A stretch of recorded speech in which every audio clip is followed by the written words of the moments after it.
The text message glowed on Lydia's phone like a neon sign in a dive bar window. Can't wait for our next strategy session in your bed. Last night was wild. BK. I wasn't supposed to see it. Hell, I wasn't supposed to be awake at 2 a.m. nursing a bourbon and watching my wife of 23 years frantically typing responses to what she thought were urgent legal briefs. But insomnia is a funny thing. It gives you front row seats to the show your life's become. My name is Jack Alden, and up until yesterday, I thought I knew exactly who I was.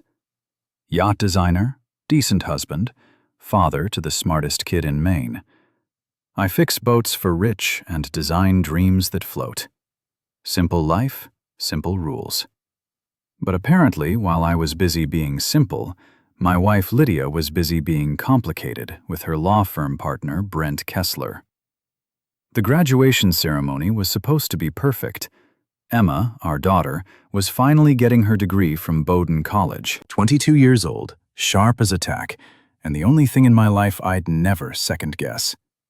She looked radiant in that cap and gown, surrounded by proud parents taking pictures like paparazzi. That's when it happened, the moment that cracked my world wide open. I leaned in to kiss Lydia for what I thought would be a sweet family photo. Nothing fancy, just a quick peck on the cheek while Emma beamed between us. Standard operating procedure for 23 years of marriage. Lydia jerked away like I'd tried to brand her with a hot iron. "I'm not your property to kiss whenever you want," she hissed, loud enough for Emma and half the graduating class to hear. The words hit me like a sledgehammer to the gut. Not because they hurt, though they did, but because of how she said them. Cold, calculated, like she'd been practicing. I kept my voice level, smiled for the cameras still clicking around us, and whispered back, "You're absolutely right, Lydia. You're not my anything." Emma's face crumbled. "Dad, why are you leaving? Mom, why are you crying?" I wasn't leaving, not yet. But Lydia was crying, which was interesting because she hadn't cried in years. Not when her mother died, not when I had my heart attack scare, not even during Titanic. But apparently rejecting her husband's kiss in public was worth a few tears. "Just tired, sweetheart," I told Emma, wrapping her in a hug that felt like it might be the last normal moment we'd have for a while. "Your old man's been working too hard." The ride home was quieter than a funeral. Emma tried to fill the silence with chatter about her job prospects and apartment hunting, but even she eventually gave up. Lydia stared out the passenger window like she was memorizing the landscape for an escape route. At home, Lydia made a big show of forgetting to give me the spare keys to her car. Her best friend, Monica Shaw, was there drinking wine and smirking like she knew something I didn't. Monica worked HR at Lydia's law firm, which meant she knew everyone's business and enjoyed sharing it with anyone who'd listen. "Oh, Jack," Monica said, her voice dripping with fake sympathy. "You look tired. Maybe you should get some rest." Translation, maybe you should disappear so we can talk about you. I grabbed a beer and headed to my workshop in the garage. 23 years of marriage teaches you when to retreat and when to fight. This felt like a retreating moment, but I was already planning my next move. That's when I found Lydia's gym bag by the door. And that's when her phone fell out, screen up, displaying Brent Kessler's literary masterpiece about strategy sessions and wild nights. Brent Kessler, 42 years old, thinks he's God's gift to the legal profession, drives a Maserati he can't afford, and apparently screws my wife on a regular basis. I'd met him at firm parties, the kind of guy who calls everyone buddy and tells the same 3 college football stories every time he's had 2 drinks. I took a picture of the text with my own phone, not because I needed evidence. The kiss dodge had already told me everything I needed to know, but because I wanted to remember exactly how stupid Brent was. Who sends incriminating texts to a married woman's phone? Amateur hour. My hands were shaking, but not from anger, from excitement. Because for the first time in years, I had a project that mattered. Lydia wanted independence. She wanted to treat me like a stranger. Perfect. I was about to show her exactly what a stranger could do. I walked back into the house where Monica was helping Lydia strategize their next move. They stopped talking when they saw me, which was adorable. "Ladies," I said, raising my beer in a mock toast, "here's to new beginnings." Lydia's eyes narrowed. "What's that supposed to mean?" "Nothing at all, sweetheart. Just celebrating Emma's graduation and all the exciting changes ahead." Monica giggled nervously. Lydia looked like she wanted to say something else, but Emma walked into the room, still in her graduation dress, looking confused and hurt. "Are you guys getting divorced?" she asked, cutting through the like she always did. "Of course not," Lydia said quickly. "Your father's just being dramatic." "Your mother's right," I agreed. "I'm not being dramatic at all. I'm being practical."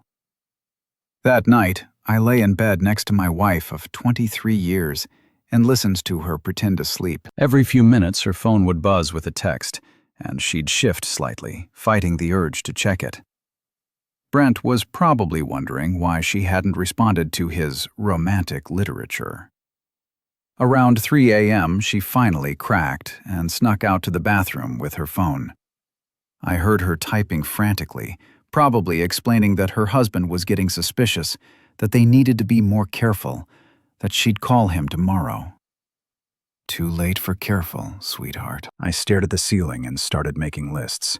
Not revenge lists, I'm not a psychopath. Planning lists. Lydia was a lawyer, which meant she was smart, ruthless, and played by rules I didn't understand. But she'd made one crucial mistake. She'd underestimated the guy who'd been fixing other people's messes for 25 years. Boats are complicated machines. Lots of moving parts, lots of ways for things to go wrong. But when something breaks, you don't just patch it up and hope for the best. You take it apart, figure out what went wrong, and rebuild it stronger than before. My marriage was broken. Had been for a while, probably, but I wasn't going to patch it up and pretend everything was fine.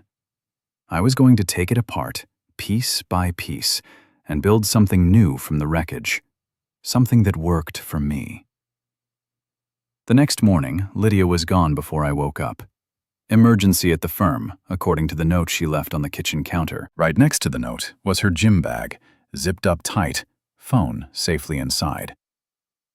Emma was making coffee, still looking shell-shocked from yesterday's drama. "Dad?" she said carefully. "Are you and Mom okay?" I poured myself a cup and sat down across from her. Emma had Lydia's intelligence, but my detector, which made her dangerous in the best possible way. "Your mother and I are figuring some things out," I said. "But whatever happens, it has nothing to do with you. You're the best thing either of us ever did." She nodded, but I could see the worry in her eyes. 22 years old and already learning that parents are just people who make mistakes and hurt each other, and sometimes blow up their entire lives over text messages and rejected kisses. "I'm going to stay at Sarah's for a few days," she said. "Give you guys some space to figure things out." Smart kid, getting out of the blast zone before the real fireworks started. After Emma left, I sat in my kitchen drinking coffee and thinking about Brent Kessler's Maserati. Expensive car, probably his pride and joy, the kind of thing a man would be very upset to see damaged. Not that I was planning to damage it, of course. I'm not a criminal. But accidents happen all the time. Charlie Brennan had been my best friend since high school, back when we were both stupid enough to think we'd play professional baseball. He became a cop instead, retired early with a bad knee and a good pension, and now worked security at the marina where I kept my boat. Charlie knew everyone's business because people talk around security guards like they're furniture. "You look," like he said when I walked into the marina office Monday morning. "Thanks, Charlie. Always the charmer." "Lydia finally kick you out?" I stopped walking. "What's that supposed to mean?" Charlie shrugged, not meeting my eyes. "Nothing. Just, you know how people talk, right?" People talk, which meant Charlie had heard something, which meant other people had heard something, which meant my wife's affair was probably common knowledge to everyone except me. What exactly are people saying, Charlie? Look, Jack, it's probably nothing. You know how this town is. Someone sees someone having lunch with someone else. Next thing you know, they're planning to run away to Mexico together. Charlie. He sighed and poured himself coffee from the ancient pot that had been brewing sludge since the Clinton administration. Monica Shaw has been running her mouth at Rita's place. Something about Lydia finding herself, exploring her options, that kind of crap. Rita's Tavern was the local gossip headquarters, the kind of place where secrets went to die public deaths. If Monica was talking there, she might as well have taken out a billboard. When did this start? Couple weeks ago, maybe more. Rita mentioned it because she thought it was weird. Monica acting all mysterious, talking about how some women just settle for less than they deserve. 2 weeks. They've been laughing about me for 2 weeks while I was designing boats and planning Emma's graduation party. Thanks for telling me, Jack. Look, I don't know what's going on, but I said, thanks, Charlie. I walked out before he could finish whatever advice he was planning to give me. Charlie meant well, but he'd been divorced twice and currently lived alone with 3 cats. Not exactly the guy I wanted relationship advice from. My next stop was the bank. Lydia and I had joint accounts, joint credit cards, joint everything. 23 years of marriage builds a lot of financial entanglement, but joint means I had just as much right to those accounts as she did. I transferred half of everything into a new account with just my name on it. Not theft, not even mean, just practical. If Lydia was planning to leave me for Brent Kessler, she'd need to do it with her own money. I also canned the joint credit cards and froze the account that paid for her gym membership, her spa treatments, and her monthly shopping trips to Portland. Again, not mean, just practical. By lunchtime, my phone was ringing. What the hell did you do? Lydia's voice was shaking with rage. Good afternoon to you too, sweetheart. How's work? My credit cards aren't working. The bank says you moved money around. What the hell is going on? I'm being practical like you suggested, taking care of my own finances instead of assuming I have access to yours. Those are joint accounts, Jack. You can't just… Actually… I can. Joint means joint. If you want your own money, get your own account. There was a long pause.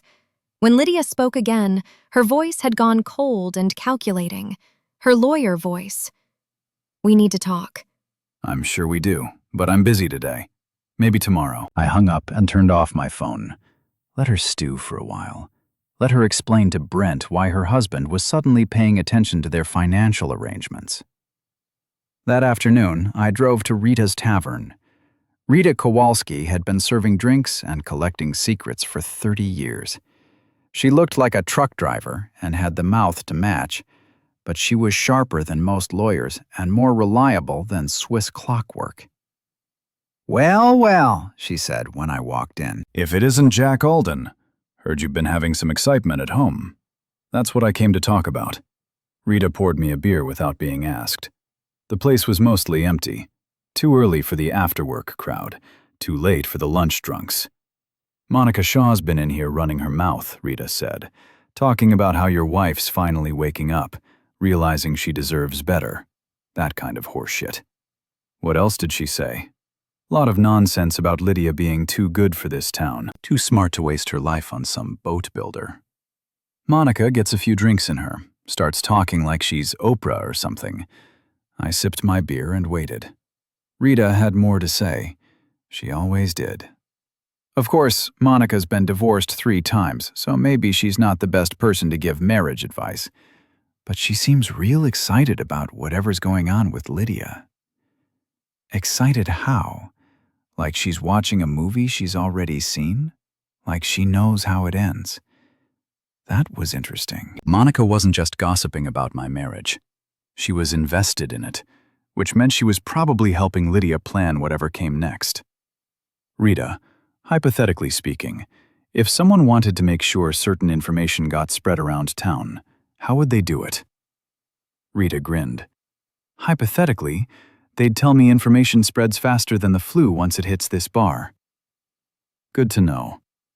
I finished my beer and left Rita a generous tip. On the way out, I stopped at the marina to check on my boat and to check on Brent Kessler's Maserati, which was parked in the lot like a bright red middle finger pointed at everyone who couldn't afford one. Beautiful car. Probably cost more than I made in 6 months. The kind of car that would be very expensive to repair if something went wrong with the engine. I walked around it slowly, admiring the paint job, the leather interior, the custom wheels. Brent had left the windows cracked, probably to keep the interior from getting too hot in the afternoon sun. Sugar in the gas tank is a myth, by the way. Doesn't actually damage the engine. But there are other things you can put in a gas tank that will cause problems. Not permanent damage, just expensive, embarrassing problems that would require a tow truck and a very awkward conversation with a mechanic. Not that I was planning to do anything like that, but I did happen to have a small container of marine-grade solvent in my truck, the kind of thing that would make an engine run very poorly until it was completely flushed out of the system. Accidents happen. I was walking back to my truck when Charlie appeared beside me. "Jack, what are you doing?" "Admiring the scenery. That's Brent Kessler's car." "Is it? Nice ride." Charlie grabbed my arm. "Whatever you're thinking, don't. It's not worth it." I looked at my oldest friend, this guy who'd known me since we were kids, who'd been my best man at my wedding, who'd held Emma when she was born. "Charlie, do you think I'm stupid?" "What? No, of course not." "Then why didn't you tell me about Lydia and Brent?" His face went red. I wasn't sure. I mean, I heard rumors, but you didn't want to get involved." "I understand. It's complicated." "Jack, come on. You know I would have said something if I was sure, would you? Or would you have kept protecting me from the truth because you thought I couldn't handle it?" Charlie didn't answer, which was answer enough. "I'm not going to do anything stupid, Charlie. But I'm also not going to pretend this isn't happening anymore." I got in my truck and drove home, leaving Charlie standing next to Brent's Maserati, looking worried. That evening, Lydia came home with fire in her eyes and Monica Shaw trailing behind her like a backup singer. "We need to talk," Lydia announced. "Hello to you too." "Hi, Monica. Lovely to see you again." Monica gave me a tight smile. "Hi, Jack. I'll just wait in the kitchen while you two sort this out." "Sort what out?" I asked. Lydia slammed her purse down on the coffee table. "You know exactly what. The bank accounts, the credit cards, all of it. What's your game, Jack?" "No game, just taking care of my own finances like a responsible adult." "Those are joint accounts. Joint means we both have access." "Exactly, which is why I took half and left you half. Seems fair to me." Monica poked her head out of the kitchen. "Maybe I should go." "Stay," Lydia snapped. "Jack, this is ridiculous. You can't just freeze me out of our own money because you're having some kind of midlife crisis." "Midlife crisis? That's what we're calling it? What else would you call it?" "You're acting crazy, Jack. Paranoid and jealous." And what, Lydia?" "Stupid. Too dumb to figure out what's going on." Her face went pale. "I don't know what you think is going on, but I pulled out my phone and showed her the picture I'd taken of Brent's text message." The silence stretched out like a broken guitar string. Monica cleared her throat. "Maybe I really should go." "Yeah," I said, not taking my eyes off Lydia. "Maybe you should." Monica grabbed her purse and practically ran out the front door, leaving me alone with my wife of 23 years and her lover's text message glowing between us like evidence at a crime scene. "Jack," Lydia said carefully, "it's not what you think." "Really? Because I think my wife is screwing her business partner and planning to leave me. What part of that am I getting wrong?" She sat down heavily on the couch, looking older than I'd seen her look in years. "How long?" I asked. "Jack, please. How long, Lydia?" 6 months, she whispered. 6 months. Half a year of lying, sneaking around, making plans. Half a year of me being the idiot husband who didn't know his wife was auditioning his replacement. Are you leaving me for him? She looked up at me with tears in her eyes. I don't know. Maybe. I'm confused, Jack. I don't know what I want anymore. Well, that's honest at least. I never meant for this to happen. It just happened. Right. Like a car accident. Like the weather. Just one of those things nobody could have prevented. Don't be sarcastic, Jack. This is hard enough. Hard for who? You. Because from where I'm sitting, it looks like you've been having a pretty good time. She stood up and walked to the window, looking out at the street like she was expecting rescue. I'm not happy, Jack. I haven't been happy for a long time, so you decided to screw around instead of talking to me about it. When was the last time we really talked? When was the last time you asked me what I wanted, what I was thinking about? When was the last time you told me the truth about anything? We stared at each other across 23 years of marriage and 6 months of lies. What happens now? She asked. Now you decide what you want, and I decide what I'm willing to live with. And if I choose Brent, I smiled, and it wasn't a nice smile. Then you better hope he's worth it. Brent Kessler's Maserati broke down on Route 1 the next morning, right in front of the lobster shack where half the town gets coffee on their way to work. According to Rita, who heard it from 3 different sources, the engine started making horrible noises. Black smoke poured out of the exhaust, and Brent had to call a tow truck while wearing his 1000 suit. The mechanic found marine solvent in the gas tank. Expensive to fix, but not permanent damage. Just the kind of thing that happens when someone gets careless around boats and cars at the same time. Weird accident, Charlie said when he called to tell me about it. Very weird, I agreed. Good thing it wasn't worse. I was in my workshop designing a new yacht for a client in Bar Harbor, 60-foot cruiser with all the luxury amenities rich people think they need to enjoy the ocean. The kind of project that usually excited me, but today I was having trouble concentrating.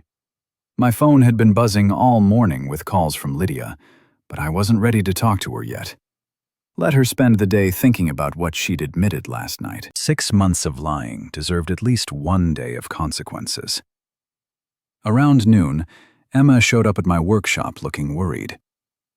Dad, what's going on? Mom called me crying, saying you two had a fight. I set down my drafting pencil and looked at my daughter. She had Lydia's dark hair and my stubborn chin, and right now she looked like she was trying to hold the world together with her bare hands. Your mom and I are working through some problems. What kind of problems? The kind that adults have to figure out for themselves. Emma sat down on the workbench, swinging her legs like she used to do when she was little, and I'd bring her out here to help with projects. Are you getting divorced? I don't know yet. Because of another man? I looked at her sharply. What makes you ask that? I'm not stupid, Dad. Mom's been acting weird for months. Always on her phone, working late, buying new clothes. And yesterday at graduation, when you tried to kiss her, she looked guilty. Smart kid. Too smart for her own good sometimes. Emma, whatever happens between your mom and me, it's not your fault. And it doesn't change how we feel about you. I know that, but it still sucks. Yeah, it does. She was quiet for a few minutes, watching me work on the yacht design. Dad, are you going to fight for her? What do you mean? Are you going to try to win her back, or are you just going to let her go? I thought about that. Was I fighting for Lydia, or was I fighting against her? I'm not sure she wants to be won back, sweetheart. Maybe she doesn't know what she wants. Maybe she's scared. Maybe. Or maybe she's just done with being married to me. Emma slid off the workbench and hugged me, something she hadn't done since she was in high school. You're a good man, Dad. If she can't see that, it's her loss.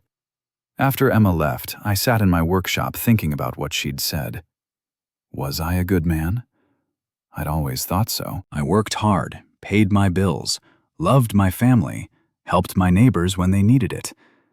But maybe that wasn't enough anymore. Maybe Lydia needed something I couldn't give her. Or maybe she just needed something different. My phone rang. This time it wasn't Lydia. It was Monica Shaw. "Jack, we need to talk." "Do we? About what?" "About what you're doing to Lydia. This has to stop." "I'm not doing anything to Lydia, Monica. I'm just taking care of my own business." Freezing her out of your joint accounts isn't taking care of business. It's being vindictive. Vindictive? That's interesting. What would you call screwing around behind your husband's back for 6 months? There was a pause. "She told you." "She told me after I found out on my own." "Jack, look, I know you're hurt." "Do you? Do you know what it feels like to find out your wife has been lying to you for half a year while her best friend helps cover it up?" "I wasn't covering anything up. I was just supporting her through a difficult time." "Right. Supporting her. Is that what we're calling it?" "Lydia's been unhappy for a long time." "Jack, this isn't just about Brent." "Then what is it about, Monica? Enlighten me." "It's about feeling trapped. Feeling like she settled for less than she deserved. Feeling like she was wasting her life in this small town with..." "With what? With me?" Monica didn't answer, which was answer enough. "Well, thanks for clearing that up, Monica. Really helpful." "Jack, wait!" I hung up and turned off my phone. Enough conversation for one day. That afternoon, I drove to the construction site where I was overseeing the installation of a boat lift for another wealthy client. Physical work, the kind that lets you think while your hands stay busy. I was checking the foundation when Brent Kessler showed up. He looked ridiculous. Expensive suit, Italian shoes, standing in the middle of a construction site like he was posing for a magazine shoot. His Maserati was nowhere to be seen, which meant he was probably driving a rental while the mechanic cleaned marine solvent out of his fuel system. "We need to talk," he said. "Do we? I can't imagine what we'd have to discuss." "Cut the crap, Jack. I know you sabotaged my car." I looked up from the foundation specs. "That's a serious accusation, Brent. Do you have any proof?" "Marine solvent doesn't just accidentally end up in someone's gas tank, doesn't it?" "Seems like the kind of thing that could happen at a marina. Lots of boats, lots of chemicals, lots of opportunities for accidents." Brent stepped closer, trying to use his height to intimidate me. He was bigger than me, former college football player, still worked out regularly. But I've been working construction since high school, and there's a difference between gym muscles and work muscles. "Stay away from my car, Jack, and stay away from Lydia." "Lydia is my wife, Brent. She can make her own decisions about who she wants to stay away from. Not for much longer." "Is that a threat?" "It's a fact. She's leaving you, Jack. She's filing for divorce, and she's going to take half of everything you own." I sat down my clipboard and looked at him. Really looked at him. 42 years old. Thinks he's hot because he drives an expensive car and wears expensive suits. Kind of guy who's never had to fix anything with his hands. Never had to build something from nothing. Never had to earn respect instead of buying it. You know what, Brent? You might be right. Lydia might leave me. She might take half my money, but you know what? She can't take what? The fact that I built something with my life. I create things. I fix things. I make things better. What do? You shuffle papers and charge people money for problems you didn't solve. Brent's face was getting red. "I'm a lawyer. I solve problems for a living." "Really? Then solve this one. How are you going to explain to your other clients that you're screwing a married woman? How's that going to look in the local paper when someone decides to make it public? You wouldn't dare." "Wouldn't I?" "You seem to think you know me pretty well, Brent. But here's the thing. You don't know me at all. You know the guy who shows up at law firm parties and makes polite conversation. You don't know what I'm capable of when someone threatens my family." Lydia isn't your family anymore. She's the mother of my daughter. That makes her family forever, whether we're married or not. And if you hurt Emma by hurting her mother, you're going to find out exactly what kind of man you're dealing with. Brent backed up a step. Good. Let him think about that. This isn't over, Jack. No, it's not. But you might want to be more careful where you park your car from now on.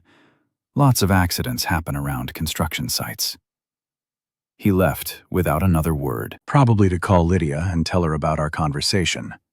Let him let her know that her husband wasn't going to roll over and play dead while she destroyed their marriage. That evening, I went home to find Lydia waiting for me with a bottle of wine and what looked like a prepared speech. Jack, we need to talk about this like adults. I'm listening. She poured herself a glass of wine, didn't offer me one, which was telling. I know you're angry, and you have every right to be, but we can get through this if we both tried to be reasonable. Reasonable how? I think we should try counseling, work through our problems, figure out what went wrong. What went wrong is that you've been screwing Brent Kessler for 6 months. It's more complicated than that, Jack. Is it? Because it seems pretty simple from where I'm sitting. You were unhappy, so instead of talking to me about it, you decided to have an affair. I tried to talk to you. You were always working, always distracted, always focused on your boats and your clients. So this is my fault. It's both our faults. We stopped communicating, stopped connecting. The thing with Brent just happened, right? Just happened, like a natural disaster. Lydia set down her wine glass and looked at me with what I think was supposed to be sincerity.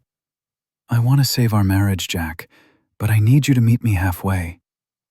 What does that mean exactly? It means forgiving me. It means working together to rebuild what we had. And Brent is complicated. Complicated how we work together, Jack. I can't just pretend he doesn't exist. But you can stop sleeping with him. She was quiet for a long time. Too long. Lydia, it's not that simple. It's exactly that simple. You choose him or you choose me. There's no middle ground here. You're asking me to give up everything I've worked for at the firm. I'm asking you to give up your lover. If that means giving up your job, maybe you should have thought about that before you started screwing your business partner. She stood up, angry. Now don't talk to me like I'm some kind of jack. Then don't act like one. The slap came fast, but I saw it coming and caught her wrist before her hand reached my face. Don't, I said quietly. We stood there for a moment, her wrist and my hand, both of us breathing hard. Let go of me, she whispered. I released her wrist and stepped back. I think you should stay somewhere else tonight, I said. This is my house too. Then I'll stay somewhere else, but we're not sleeping under the same roof until you decide what you want. I packed a bag and drove to the marina, where I spent the night on my boat listening to the water lap against the hull and thinking about 23 years of marriage might be ending because my wife couldn't choose between her husband and her lover. But I wasn't done fighting yet. Not even close. The next morning, I woke up on my boat to find Charlie standing on the dock with coffee and what looked like bad news. We need to talk, he said. Everyone wants to talk to me lately. Must be my charming personality. Charlie climbed aboard and handed me a cup of coffee. Jack, people are starting to choose sides. What do you mean? I mean, half the town thinks you're a victim, and the other half thinks you're losing your mind. Monica Shaw has been telling everyone who will listen that you're having some kind of breakdown. I sipped the coffee and watched a seagull dive for fish near the harbor entrance. What's Monica saying exactly? That you've become paranoid and controlling? That you're stalking Lydia and Brent? Sabotaging cars? Making threats? Interesting. And what are you saying, Charlie? I'm saying my best friend is about to do something stupid that he can't take back. I looked at Charlie, really looked at him. We'd known each other for 30 years. been through divorces and deaths and all that middle-aged men accumulate. But right now, he was looking at me like I was a stranger. You think I sabotaged Brent's car? I think you were standing next to it with a container of marine solvent, and 12 hours later it broke down. I'm not a detective anymore, but I can still add 2 and 2. And you think that makes me the bad guy?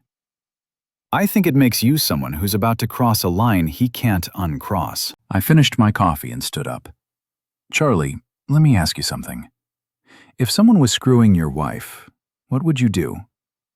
I'd be pissed as hell, but I wouldn't commit crimes about it. What if it wasn't just the affair?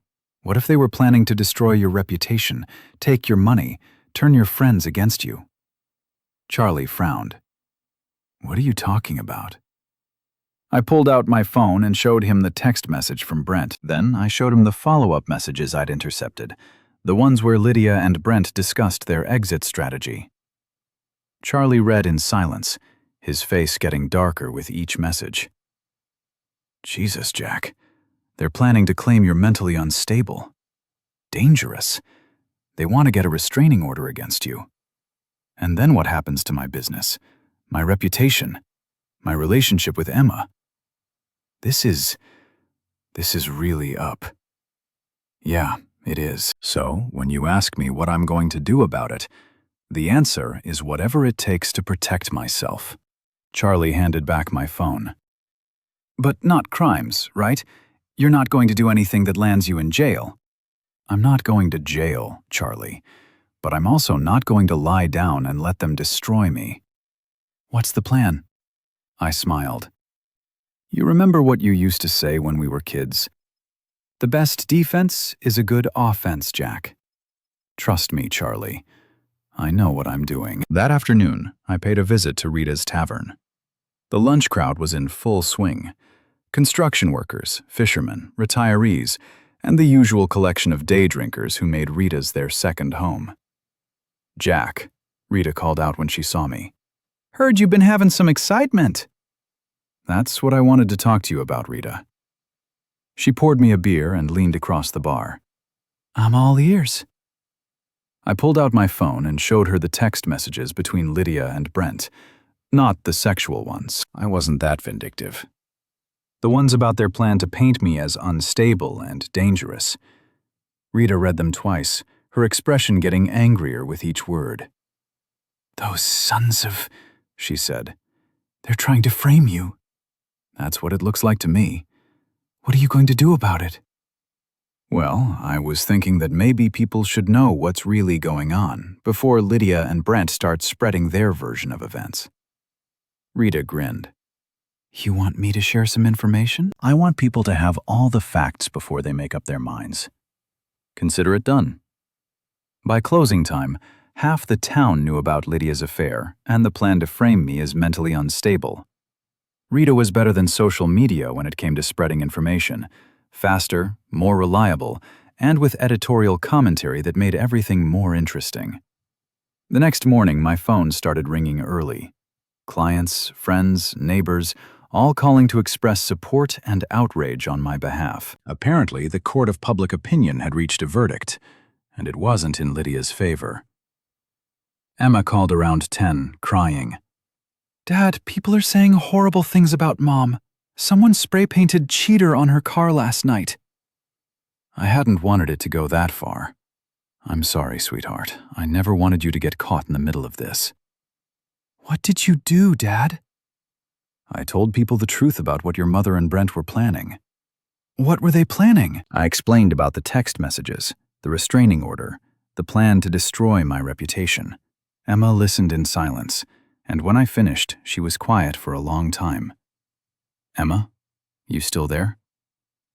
I'm here. I can't believe Mom would do something like that. Your mother's scared, sweetheart. People do stupid things when they're scared. Are you scared, Dad? A little, but I'm not going to let them destroy our family without a fight. What happens now? Now your mother has to decide if she wants to keep fighting or if she wants to try to fix this mess. But Lydia wasn't in a fixing mood.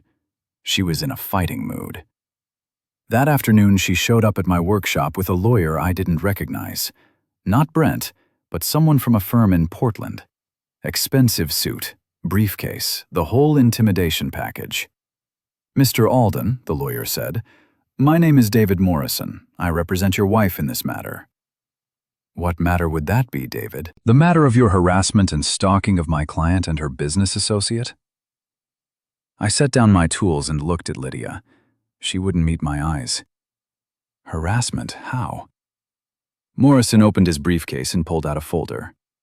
Sabotaging Mr. Kessler's vehicle, freezing joint bank accounts, spreading malicious gossip designed to damage my client's professional reputation.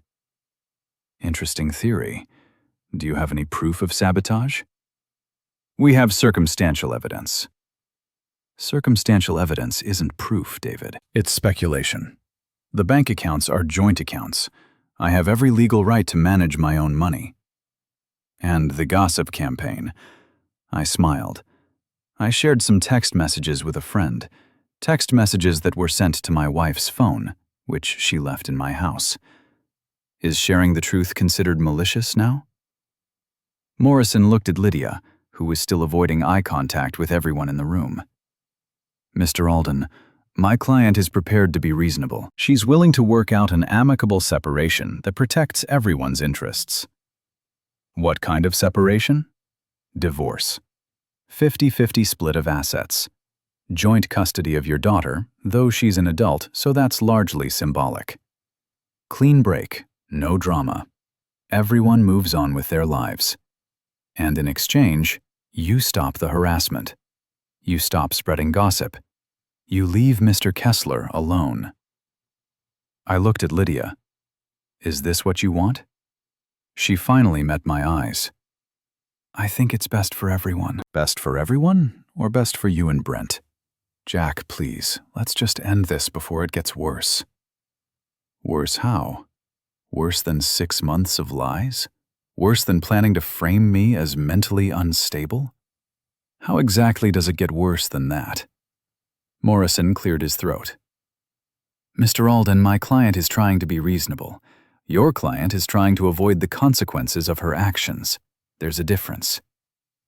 "What do you want, Jack?" Lydia asked.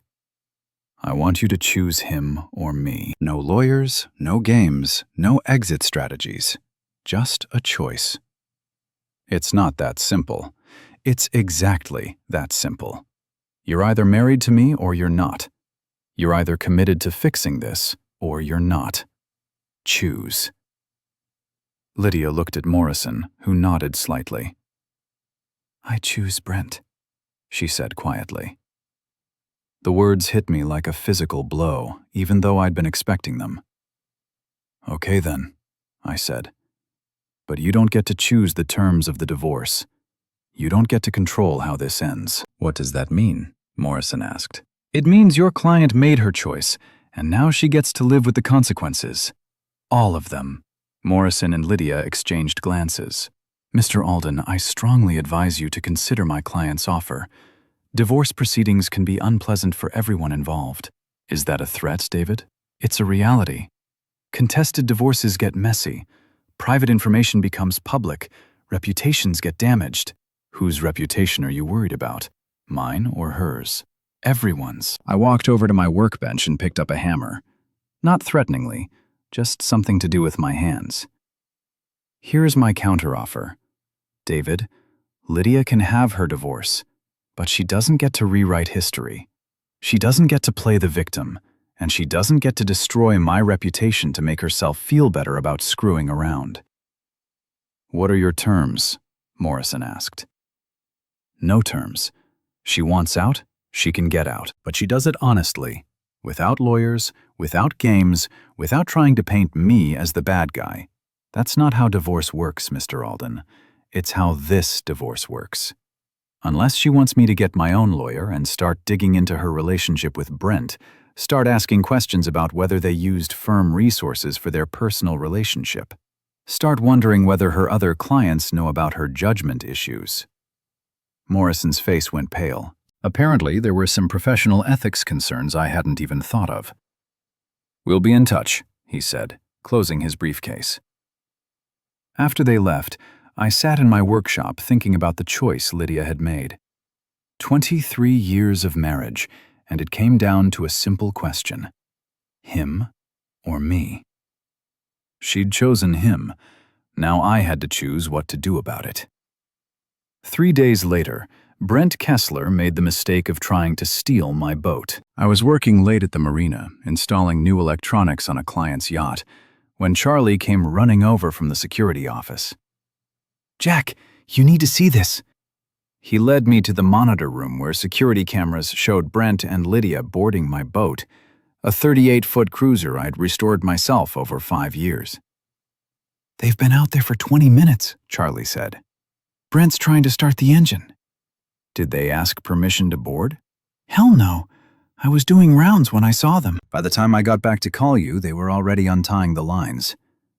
I watched my wife and her lover attempting to steal my boat, and something cold and final settled in my chest. "Call the Coast Guard," I said.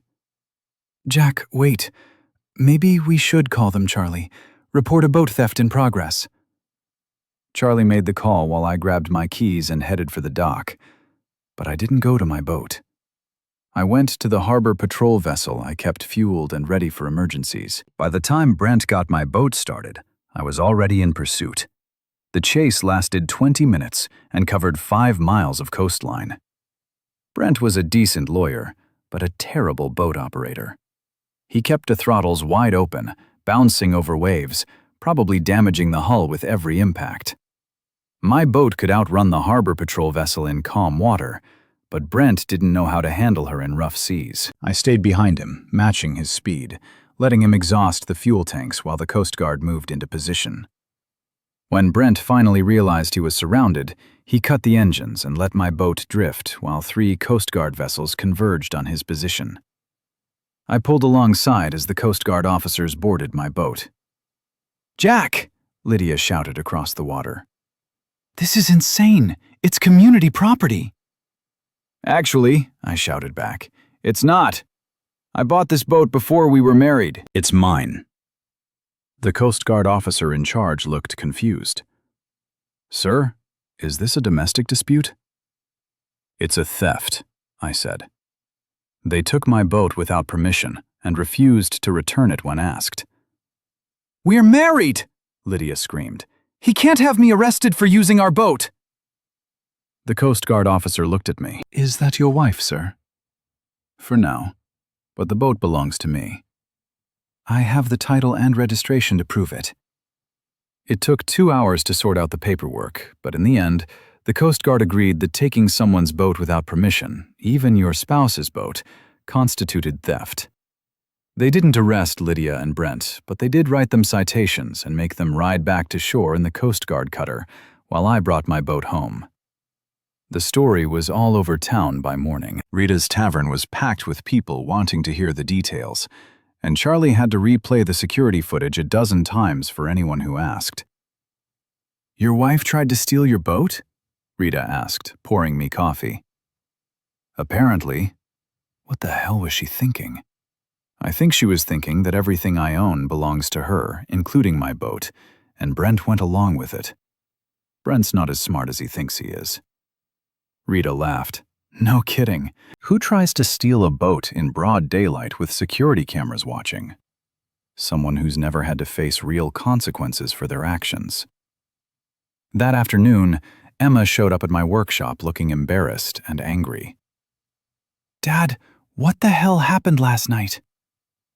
I told her about the boat incident, the Coast Guard chase, the citations. "Mom says you're trying to destroy her." "Your mother destroyed herself, sweetheart. I'm just refusing to help her clean up the mess. She's talking about moving to Portland with Brent, starting over somewhere else. That's her choice. What about us? What about our family?" I set down my tools and looked at my daughter.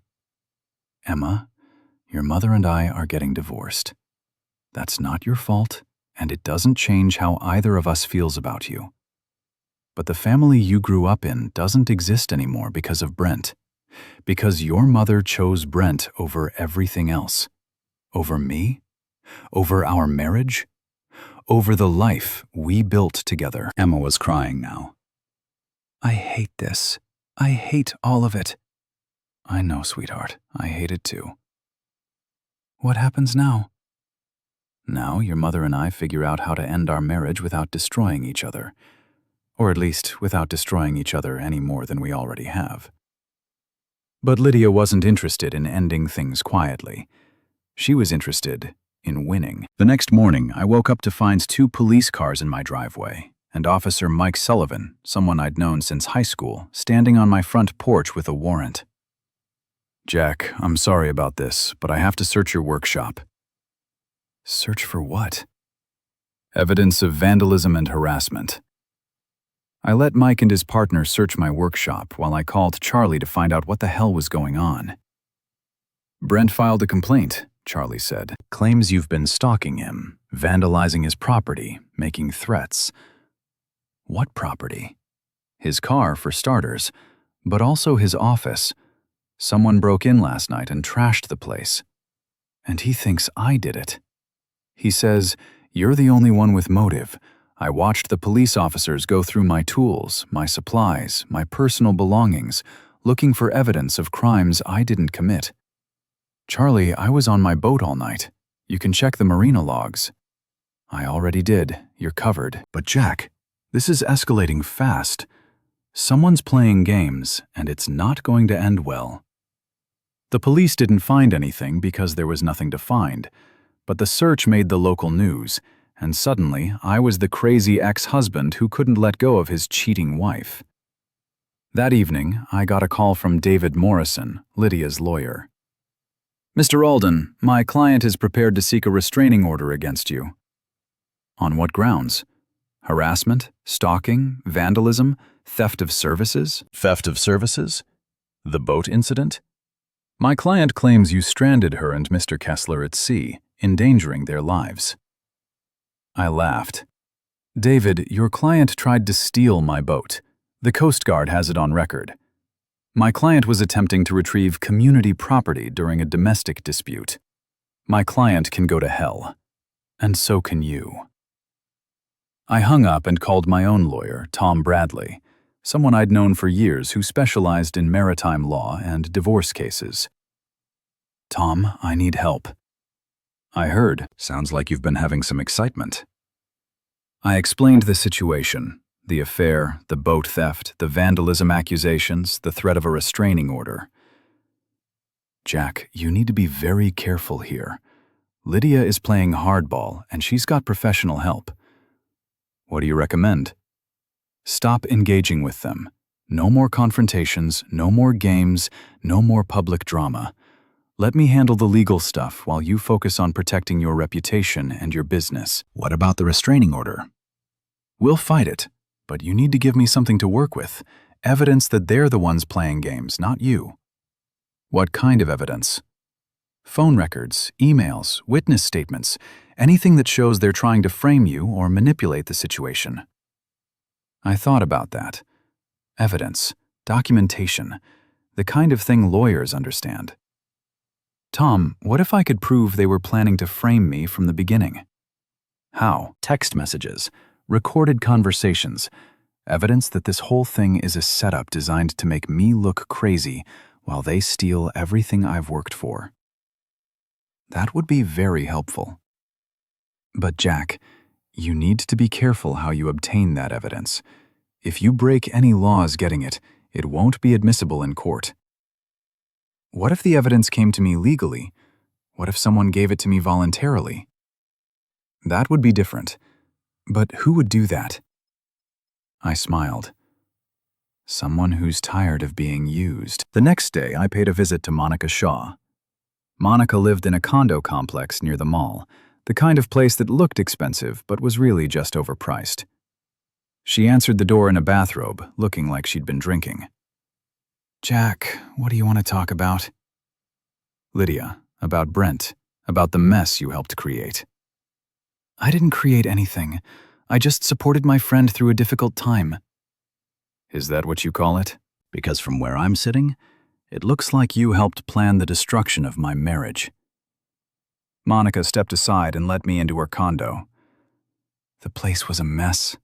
Empty wine bottles, takeout containers, clothes scattered around like she'd given up on basic housekeeping. "You want a drink?" she asked. "Sure." She poured 2 glasses of wine and sat down across from me. "Monica, how long have you known about Lydia and Brent?" "From the beginning." "She needed someone to talk to, and you encouraged her.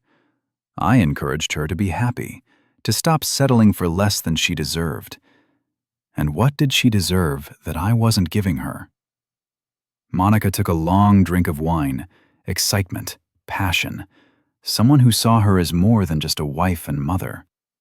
Someone like Brent. Brent appreciates her. He sees her potential. He sees an opportunity to screw his business partner's wife. There's a difference. Monica's face flushed. "You don't know what you're talking about, don't I?" "Monica, what happens to you when Lydia leaves town with Brent? What happens to your friendship when she doesn't need your support anymore?" "We'll stay friends." "Will you? Or will you just be the person who knows too much about how their relationship started?" Monica didn't answer, but I could see the doubt in her eyes. "Monica, Lydia is using you, just like Brent's using her. And when this all falls apart, and it will fall apart, you're going to be left holding the bag. What do you want, Jack?"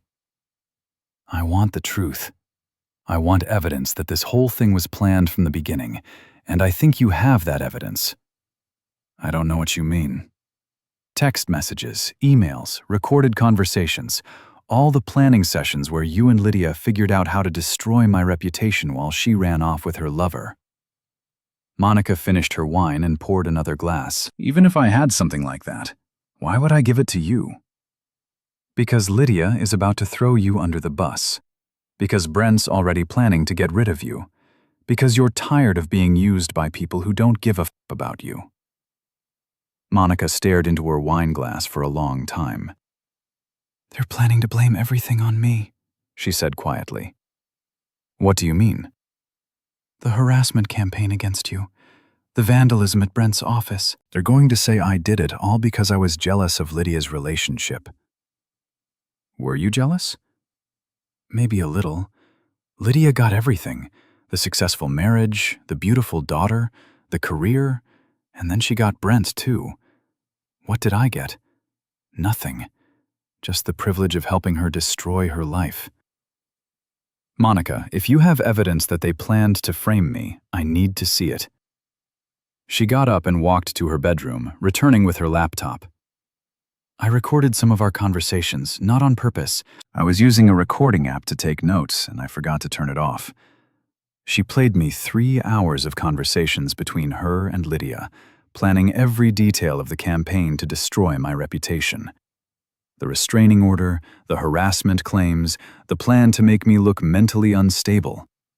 Jesus, Monica, this is all the evidence I need. What are you going to do with it? "I'm going to end this once and for all." Monica looked scared. "Jack, if Lydia finds out I gave you those recordings, she won't find out from me. But Monica, you need to get away from this situation. Lydia and Brent are going down, and you don't want to go down with them."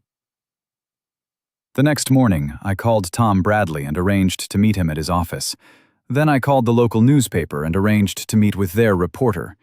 Then I called Rita and asked her to spread the word that there would be a special announcement at the tavern that evening. It was time to end this war, and I was going to win it.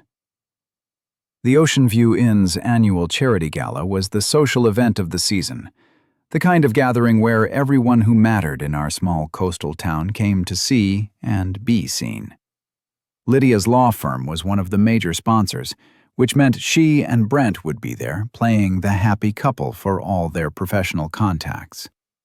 It also meant it was the perfect place to end this mess once and for all. I arrived at 7:30, wearing my best suit and carrying a briefcase full of evidence. Tom Bradley was already there, along with Charlie and Rita, who'd volunteered to help with what I was calling Operation Truth Bomb. "You sure about this, Jack?" Tom asked. "Once you do this, There's no going back. I'm sure. Lydia wanted to play games. Let's play. The gala was in full swing. Local politicians, business owners, lawyers, doctors, all the people who ran our little corner of Maine. Lydia was holding court near the bar, looking radiant in a black dress that probably cost more than most people's monthly salary. Brent was beside her, playing the devoted boyfriend, completely unaware that his world was about to implode. I waited until the charity auction began, when everyone was gathered in the main ballroom and the microphone was available for announcements. "Excuse me," I said, walking up to the podium. "I'd like to make a brief announcement." The auctioneer looked confused, but stepped aside. The room went quiet. Everyone knew about my marital problems, and they were probably expecting some kind of public meltdown. They weren't wrong. Ladies and gentlemen, my name is Jack Alden. Many of you know me as the guy whose wife is having an affair with her business partner. A murmur went through the crowd. Lydia's face went white. What you don't know is that the affair is just the beginning. For the past month, my wife and her lover have been conducting a campaign to destroy my reputation, frame me for crimes I didn't commit, and steal everything I've worked for. "Jack, stop this!" Lydia called out, but her voice was shaking. "I have evidence," I continued, pulling out my phone. "Recorded conversations, text messages, documented proof of their plan to paint me as mentally unstable while they absconded with my assets."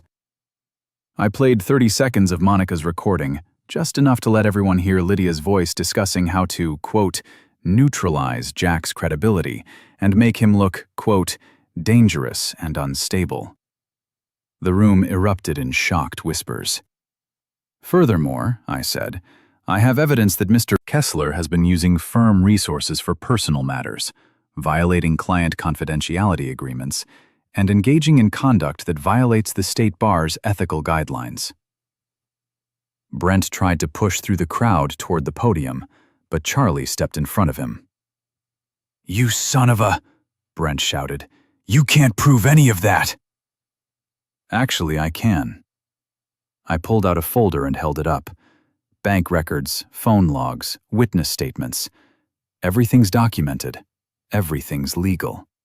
Everything's true. The crowd was buzzing now. People pulling out phones to record the drama.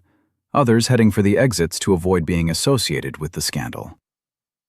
"Jack, please," Lydia said, tears streaming down her face. "Don't do this. Think about Emma." I am thinking about Emma. I'm thinking about the daughter who deserves to know the truth about her mother. The daughter you were planning to turn against me with your lies and manipulations. I played another recording, this one of Lydia discussing how to use Emma as a weapon against me. How to convince her that I was dangerous and unstable. "You bastard!" Lydia screamed, finally losing control. "You recorded private conversations. That's illegal." Actually, it's not. Monica Shaw recorded those conversations herself, and she gave them to me voluntarily. Turns out she got tired of being used as your accomplice. The room was in chaos now. People were shouting, cameras were flashing, and several members of the law firm's board of directors were having urgent conversations in the corner. Brent made another run at me, but this time Charlie was ready. He grabbed Brent's arm and twisted it behind his back. Not enough to hurt him, just enough to control him. "Let me go!" Brent shouted. "This is assault! This is a citizen's arrest," Charlie said calmly. "You're being detained for questioning regarding the vandalism at your office last week." "What the hell are you talking about?" Security footage from the building across the street shows you breaking into your own office at 2 a.m., trashing the place, then calling the police to report it as vandalism, insurance fraud, filing false police reports, perjury. That's going to be hard to explain to the state bar. Brent's face went gray. "That's impossible. There's no security camera." "There is now. Funny thing about insurance companies, they investigate big claims, and your claim for $15,000 in damages triggered a very thorough investigation. I looked out at the crowd, at all the shocked faces, at the lawyers and business owners who were realizing they'd been associating with criminals. Ladies and gentlemen, I apologize for disrupting your evening, but sometimes the truth can't wait for a more convenient time. I walked off the podium and headed for the exit, leaving behind the wreckage of Lydia's reputation and Brent's career. Emma was waiting for me in the parking lot, tears streaming down her face. Dad, I heard everything. Someone was live streaming it on Facebook. I'm sorry you had to find out this way, sweetheart. No, you're not. You're glad everyone knows the truth. She was right. I was glad. Emma, your mother made choices. Bad choices. I couldn't let her destroy our family to cover up her mistakes. What happens now? Now your mother and Brent face the consequences of what they've done, and we figure out how to move forward. Are you happy, Dad? Are you happy that you destroyed her? I thought about that question. Was I happy? Or was I just relieved that the war was finally over? I'm satisfied, I said finally. Your mother wanted to play games with my life, my reputation, my relationship with you. She lost. Actions have consequences, Emma. Even for lawyers who think they're smarter than everyone else. Emma hugged me, and for the first time in months, it felt like we were going to be okay. I love you, Dad. I love you too, sweetheart, more than anything. The next morning, the story was front-page news in the local paper.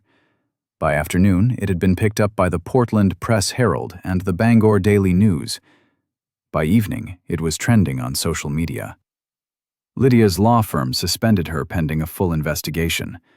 Brent was arrested for insurance fraud and filing false police reports. Monica Shaw checked herself into a rehabilitation facility, claiming stress and alcohol dependency.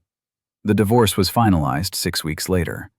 Lydia got half the house, half the savings, and half the retirement accounts. I got my boat, my business, my reputation, and my self-respect. She moved to Portland and took a job with a small firm that handled personal injury cases. Brent plea bargained his way out of jail time, but lost his law license and his Maserati. Emma finished graduate school and got a job in Boston. She visits me every few weeks, and we're closer now than we've ever been. I still design boats for rich people who think money can buy them happiness. I still live in the same small town where everyone knows everyone's business. But now when people talk about Jack Alden, they don't talk about the guy whose wife left him. They talk about the guy who fought back and won. 6 months after the gala, I was working late in my shop when someone knocked on the door. I opened it to find Lydia standing there, looking older and smaller than I remembered. Hello, Jack. Lydia, what do you want? To apologize for everything. Okay, apology noted. That's it? That's all you have to say? I looked at the woman I've been married to for 23 years, the mother of my daughter, the person who tried to destroy my life to cover up her affair. What do you want me to say, Lydia? That I forgive you? That I understand? That we can be friends? I want you to say that you're sorry, too. Sorry for humiliating me in public. Sorry for destroying my career. Sorry for turning our daughter against me. I laughed. You want me to apologize for defending myself? For refusing to let you frame me as a dangerous lunatic while you ran off with your lover? I never meant for it to go that far, but it did go that far. You made it go that far. And when I fought back, you discovered that I was better at this game than you were. Lydia started crying. I lost everything, Jack. My job, my reputation, my relationship with Emma. Was that really necessary? You didn't lose everything, Lydia. You traded everything.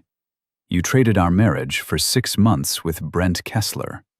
You traded your relationship with Emma for the thrill of sneaking around. You traded your reputation for the chance to destroy mine. Those were your choices. I made mistakes. You made choices. There's a difference. She wiped her eyes and looked around my workshop at the boat designs on the walls, at the tools and materials that represented my life's work. Are you happy, Jack? Was it worth it? I thought about that question. Was I happy? I was alone, but I wasn't lonely. I was older, but I was wiser. I was divorced, but I was free. Yeah, I said finally. I think I am. Lydia nodded and walked toward the door. Then she stopped and turned back. Jack, for what it's worth, I really am sorry about all of it. I know you are, Lydia, but sorry doesn't fix anything.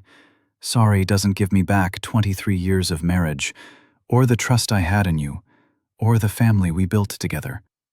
Sorry is just a word people use when they finally understand the cost of their choices. She left without another word, and I went back to work on my latest design, a 40-foot cruiser for a client in Bar Harbor who wanted something fast and beautiful and built to last, just like the life I was building for myself. 3 years later, Emma got married to a good man who treats her like she deserves to be treated. I walked her down the aisle at a small ceremony overlooking the harbor, and when the minister asked, "Who gives this woman to be married?"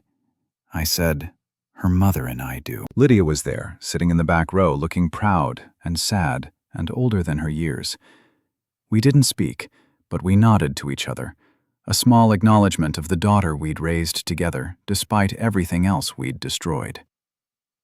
After the ceremony, Emma hugged me and whispered, "Thank you for fighting for our family, Dad, even when it fell apart." I didn't fight for our family, sweetheart. I fought for the truth. Sometimes that's the same thing, and sometimes it's not. Are you okay? Really okay? I looked around at the wedding reception, friends and family celebrating love and commitment, and the hope that some promises actually last, and realized that I was more than okay. I was free. Yeah, sweetheart, I'm really okay. That night I sat on my boat, watching the sunset paint the harbor gold and red, thinking about choices and consequences, and the price of truth. Lydia had wanted independence, and she'd gotten it. Brent had wanted excitement, and he'd gotten more than he bargained for. Monica had wanted to be important, and she'd learned the difference between being useful and being valued. And me, I'd wanted justice, and I'd gotten something better. I'd gotten my life back. The trip Lydia had planned with Brent never happened. The future she'd imagined with him never materialized. The life she'd thought she deserved turned out to be a fantasy built on lies and betrayal. But my life? The real life I'd built with my own hands, my own work, my own choices, was still here, still solid, still mine. I raised my beer to the setting sun and smiled. Here's to new beginnings, I said to no one in particular, and to the end of old lies. The sun disappeared below the horizon, and the harbor settled into peaceful darkness. Somewhere in the distance, a boat horn sounded. Someone heading home after a day on the water, ready to tie up at the dock and rest until tomorrow brought new adventures. Just like me.